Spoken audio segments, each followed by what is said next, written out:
Depuis quelques jours, des boutiques ont poussé ou sont en train d'être construites le long de l'avenue du Burkina Faso et de l'avenue Naba Tigré à Ouagadougou.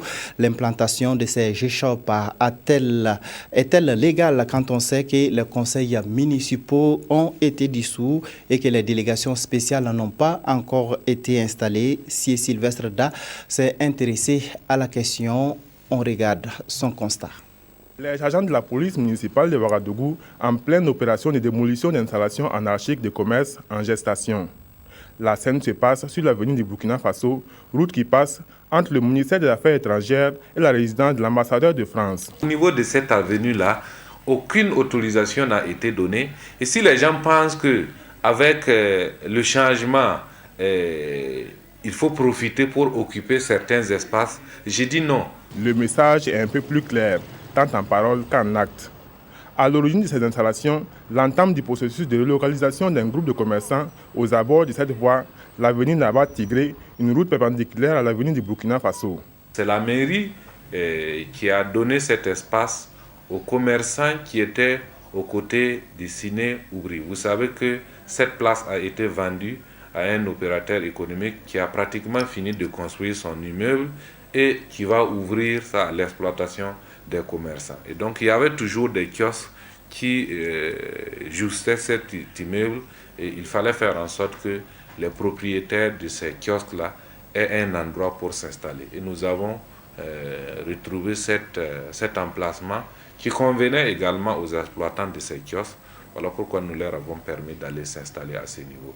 Mais tout le reste, c'est sans autorisation. Voyant donc leurs camarades en chantier, les commerçants des environs qui d'habitude font les affaires aux abords de la chaussée se mettent également à l'ouvrage du côté de l'avenue du Burkina. Les murs longeant l'avenue servent pour tracer les bornes des parcelles, peu importe l'avis des propriétaires. Ce matin, on s'est levé et voir, il y a des gens qui sont en train de tracer au fond là-bas avant de venir, en train de venir. Donc comme nous on est ici, c'est direct. Bon, on ne veut pas que les gens aussi viennent prendre les places là, nous laisser. Nous aussi on a traché. On ne sait pas ce que ceux qui sont devant vont parler après. Certains commencent aussitôt la construction. Et c'est le début d'un jeu de cache-cache avec la police. Un jeu qui dure depuis maintenant quelques jours. Nous savons que les gens ont des préoccupations, comme je l'ai dit, je le répète, les gens ont des préoccupations. Mais en venant vers les arrondissements, en venant vers l'administration municipale, nous allons pouvoir tout pour que les gens puissent exercer sans problème.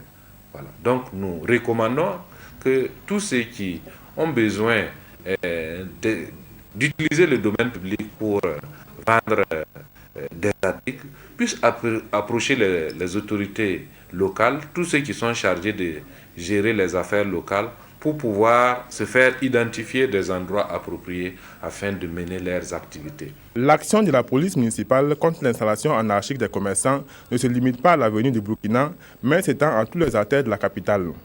Il en résulte chaque jour de nombreuses saisies de marchandises. S'il faut faire en sorte que les gens respectent le code de la route, il faut aussi travailler à ce que leurs voies soient suffisamment libres pour qu'il n'y ait pas beaucoup d'accidents.